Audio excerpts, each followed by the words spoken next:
everyone. Gary Laubach along with Mike Joseph. We're so glad you are joining us again as we are back home again. It's been a while. As Stonehill comes into town, they too come from Easton, just east of Massachusetts.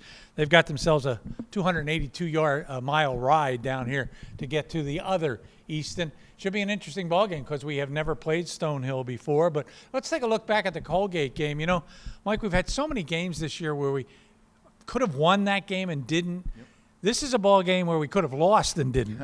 Yeah, a little bit of a turnaround for us, and it was exciting to see the kids kind of hold it together, have the will to do that, and a lot of that goes on Gabe Du Bois. He was phenomenal. Sekou White played great. The defense came up when they had to, but it really looked like Lafayette was dead in the water, and at some point in time it actually looked in the third quarter like they wanted to get on the bus and go home, but you had to give the kids a lot of credit and the coaching staff. They did a good job holding these kids together. They kept the game within striking distance, and Colgate made some mistakes, and Lafayette took advantage. Yeah, Colgate finds themselves in a similar position where there they had a ball game won, much like kind of we have had in the past this year, and they end up losing it, and they end up, obviously, they're not going to have a good season. No, and you could see Colgate, they can't settle on a quarterback. That's their problem. But they got a strong running game. Their defense really played outstanding against Lafayette and kind of shut down Jamar for a little while. But as you've seen, Jamar is the best running back and the best player, if not in the entire league. He just can outplay people. He can get in the open space, make plays. He did that, and he kind of willed that game. Him and Dean at the end of the game said, listen, we have an opportunity here.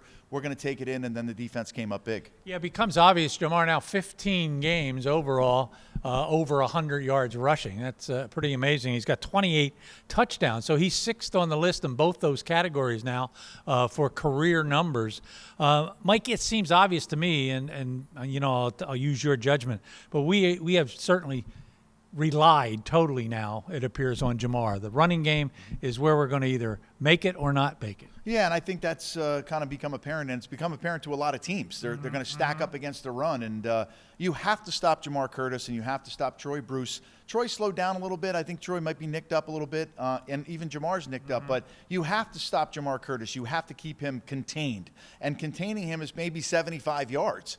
Or even 100 yards. But, you know, to keep Jamar in the box is really difficult to do because Lafayette still has weapons. I saw Eli Stewart come back. He's on the outside, played, was limping a little bit. The tight ends didn't get involved a whole lot. But, again, stopping Jamar is the key, and that's what Stonehill's going to have to do. Well, let's take a look at Stonehill. They come into the ball game 1-8. They're 0-5 in the NEC. They just joined the NEC not too long ago, back in 22. Prior to that, they were Division II at one time, then Division III, and now obviously they are FCS. Their head coach is Eli Gardner in his 9th season. This is the first time Lafayette has ever met Stonehill, so we don't know a great deal about them. We do have one common opponent, Sacred Heart. We both beat them by similar scores. Yeah, this is a team that's got talent, okay? They just haven't found a way to win consistently. And, you know, for Stonehill, it's going to be about, like you said, stopping Jamar and offensively staying on the field. So time of possession for this team is going to be huge. So I would imagine they're going to try to establish the run, which Lafayette's had a little bit of a problem with. Not a big-time running quarterback, which is key for Lafayette. But they're going to have to control the clock and keep the possessions away from a Lafayette offense that, you know, we've seen be completely unstoppable and then in other cases be kind of dormant. So Stonehill's got, I think, the offense and defensive keys for them this week are going to be straightforward. Stop the run defensively and run the ball offensively. And, of course, it could be a great game for us to get our offense really generating. They give up 440 yards a game, so obviously we should be able to move the ball.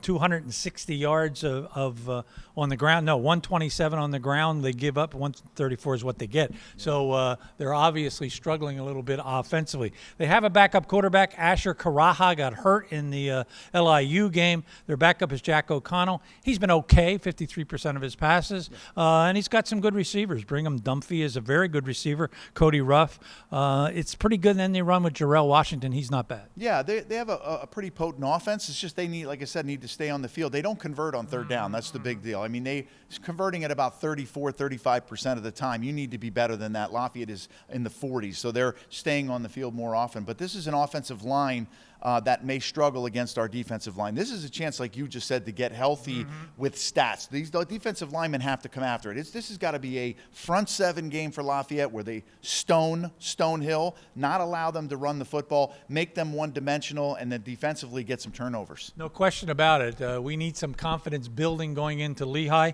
Charlie Battaglia is an outstanding linebacker. He's on the Jerry Rice watch list, so he is an outstanding linebacker, 58 tackles on the year. Their free safety is all NEC, Jordan Irvine.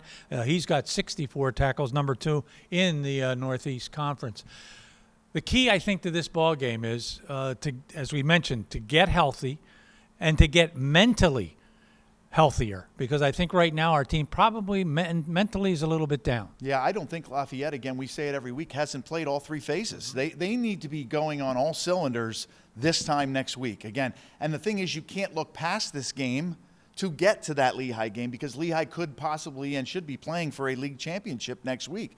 So Lafayette can play spoiler, and that's been a while since Lafayette has to do that, and we have to play over there again. So let's put that game on the back burner. Let's worry about, like you said, getting healthy, both stat-wise, getting healthy, and playing good football. Let's throw it well. And again, I think Lafayette's going to have to throw it early because of 9 guys in the box. Got to stop Jamar, so Ken Caracia, Ken Persing, Ken these tight ends, and a healthy Eli Stewart, move the ball, some big plays, some splash plays, which we haven't had. Those 20 and 30 and 40-yard splash plays haven't been coming consistently like they did last year. So this is a chance for us against a decent defense. And like you talked about, Battaglia's a really good linebacker. He can run. We've seen some good linebackers, but Lafayette's got to play their game this week. They're at home. No reason that Lafayette shouldn't dominate this football game. Yeah, no question about it. And, of course, Mike took the last note that I was going to make, too. Yeah. Do not look ahead. Once again, Will Newside will help with some of the research. And what are we doing inside the huddle? We're going to talk this week about different position and personnel groupings. What is 1 tight end, 2 backs? What is 2 backs, 1 tight end? What is 1 back, 3 tight ends? So we're going to have people in the stands hopefully be able to see, okay, what is 13 personnel, 12? You hear it every week. So we're going to dive a little bit deeper into how Lafayette calls personnel and how a defense matches up. We will have the ball game for you right here at Fisher Stadium. It is a 12:30 kickoff. The whole gang will be here to bring you that one. Just a reminder, on Monday we'll be on ESPN, or Sunday at 2 o'clock on ESPN Plus. The Notre Dame women come into town right now, depending on what ranking you look at. They're either number 3 in the nation or number 6. So they will be here, almost a sellout. Maybe by the time I'm saying this, it is already a sellout. Should be a great atmosphere here at Kirby. So a lot of things happening. We'll, of course, also bring you the Lehigh game, even though it's at Lehigh next week. We'll have that ball game for you. So we're busy. You stay busy and stay with us. Thanks for spending time with us behind the mic.